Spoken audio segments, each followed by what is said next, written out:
Bonjour Emmanuel Cos, Bonjour. merci d'être avec nous ce matin. Vous êtes écolo. Nouvel épisode de pollution de l'air en Île-de-France aujourd'hui. La circulation est alternée pour la 4e fois en 2 semaines.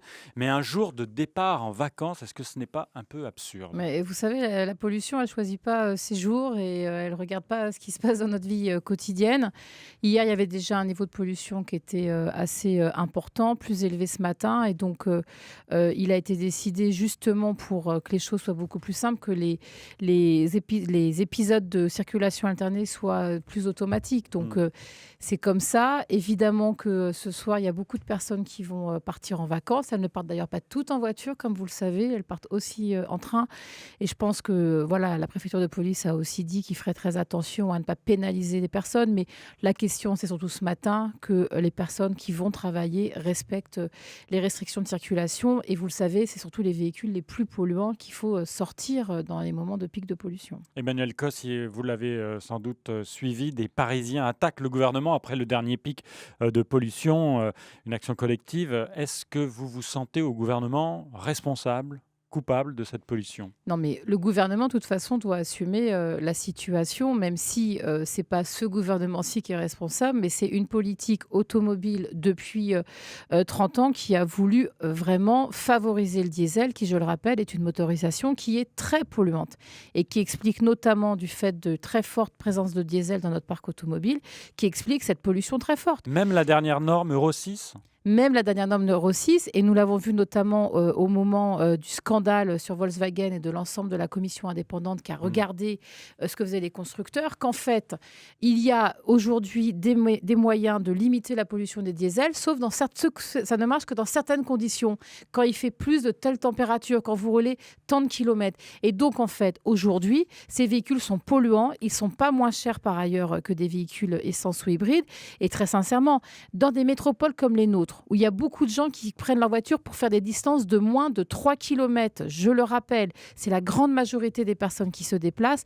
D'une part, il faut poursuivre le développement des transports en commun. J'en parle ici parce qu'en Île-de-France, quand même, nous sommes dans une phase de construction de métro qui est très importante. Et par ailleurs, il faut changer les motorisations. Et il y a d'ailleurs de plus en plus de personnes qui commencent à s'équiper de voitures toutes électriques ou hybrides et qui sont beaucoup moins polluantes. Emmanuel Cos, on va y revenir évidemment puisque on peut vous poser des questions au 01 42 30 10 10 dans moins de 5 minutes maintenant sur France Bleu et jusqu'à 8h30.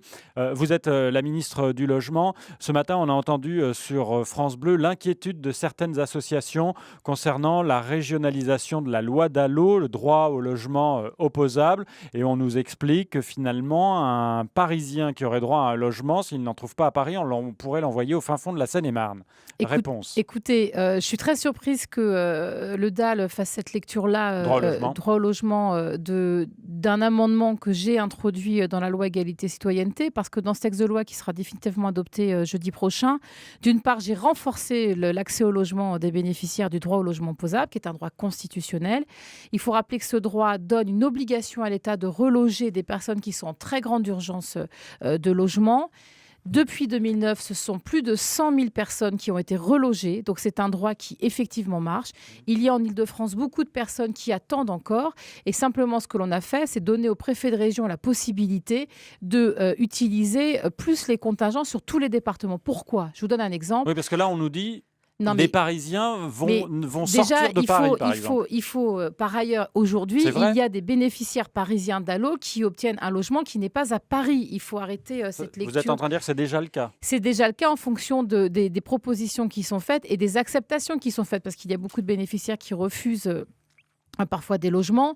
L'État doit reloger. Donc, et à l'échelle francilienne, je ne vous dis pas qu'on va mettre quelqu'un qui est bénéficiaire de Paris à Étampes, mais quand vous avez des logements qui sont près du lieu de travail notamment, cela peut se comprendre. Mais surtout, l'objectif est que tous les préfets, les préfets de département utilisent mieux les contingents. À Paris, le contingent préfectoral, donc les logements que l'État a, sont utilisés à plus de 98% pour les bénéficiaires d'Allo et publics prioritaires. Et nous voulons que ce chiffre soit le même sur tous les départements.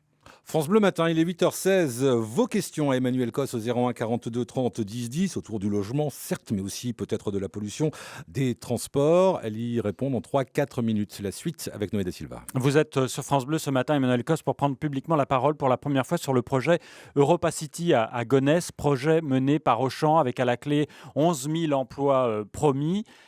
Est-ce que ce matin, vous pouvez nous dire si vous êtes pour ou contre ce projet ?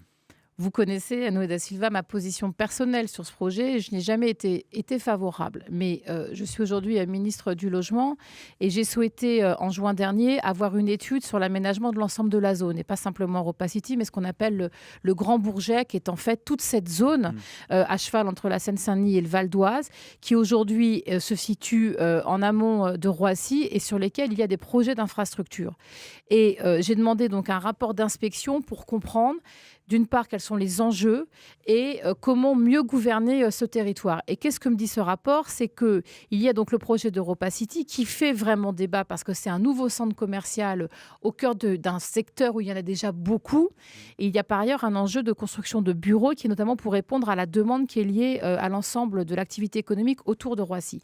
Et ce que dit le rapport, c'est tout simplement il faut une meilleure gouvernance, il ne faut pas déséquilibrer les autres territoires et Europa City va les déséquilibrer. Il faut être très clair. Vous rajoutez un immense centre commercial dans cette zone. Ça veut dire que le commerce de proximité, les autres centres commerciaux de la Seine-Saint-Denis et du Val d'Oise vont en payer les prix. Donc, et c'est d'ailleurs ce qui explique que beaucoup d'élus locaux, je le rappelle que le conseil départemental de Seine-Saint-Denis ne soutient pas ce projet, le maire d'Aulnay est aussi assez opposé.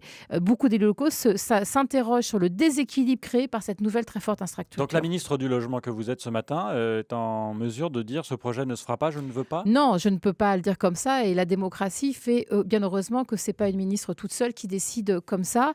Simplement, mais vous allez vous battre. Ce rapport d'inspection pose un certain nombre de questions, y compris interroge le rôle de l'État, interroge aussi la dimension du projet. Il y a eu une enquête publique. Il dit très clairement qu'Europa City est un projet qu'aujourd'hui déséquilibré. D'ailleurs, j'ai vu que Auchan, les promoteurs du projet, sont déjà en train d'enlever les choses déjà les plus... Les pistes de ski qui déplaisaient aux écolos. Mais ce n'est pas seulement aux écolos, il faut un moment un peu arrêter. C'est quoi ce monde du toujours plus? Sincèrement, est-ce que l'enjeu aujourd'hui, il est juste de artificialiser des terres qui ne sont pas urbanisées aujourd'hui pour donner du loisir avec des pistes de ski artificielles, extrêmement chimiques, à 10 km de Paris? La question est de savoir comment est-ce qu'on développe de manière durable notre territoire. Et quand je dis développement, je pense notamment à l'emploi, parce qu'il y a besoin d'emploi dans cette zone, il y a besoin d'activité, mais il ne faut pas le faire n'importe comment. Mais est-ce que l'enjeu, là, ce n'est pas également le fait que le privé se substitue au public pour construire des infrastructures et faire du développement C'est surtout que, vu la taille du projet d'aménagement, en effet, le rapport pointe un risque de privatisation de la ville, puisqu'en fait, ce sont des intérêts financiers qui guident uniquement la création de ces infrastructures et pas des besoins des habitants. Et c'est pour ça qu'il faut le regarder de manière très forte. Notre métropole et notre région sont en train de bouger de manière extraordinaire, je l'ai dit. Société du Grand Paris qui fait 10 lignes de métro. On a la candidature pour le village olympique qui, si nous sommes retenus pour les Jeux olympiques, ça va avoir un impact sur notre métropole. Et en même temps, il faut faire très attention à ne pas faire n'importe quoi. Et mon rôle en tant que ministre du Logement et donc aussi de l'aménagement, est évidemment de veiller à ça. Est-ce que vous ne prenez pas la parole sur ce sujet parce que Manuel Valls, le Premier ministre, est parti et lui, il était favorable à ce projet? Vous avez plus de latitude aujourd'hui? Non, absolument pas. Et comme vous le savez, j'ai demandé... Ça vous fait sourire quand même. Mais non, mais j'ai demandé ce rapport d'inspection en juin. Et la réalité, c'est que surtout en tant que ministre du Logement, moi, je prends en charge mes responsabilités. Donc, il est de mon devoir de regarder l'ensemble de ces projets et aussi de prendre des décisions à la suite de ces missions d'inspection. Emmanuel Cos, la ministre du Logement et de l'Habitat durable, est avec vous jusqu'à 8h30. Vos questions sont les bienvenues au 01 42 30 10 10.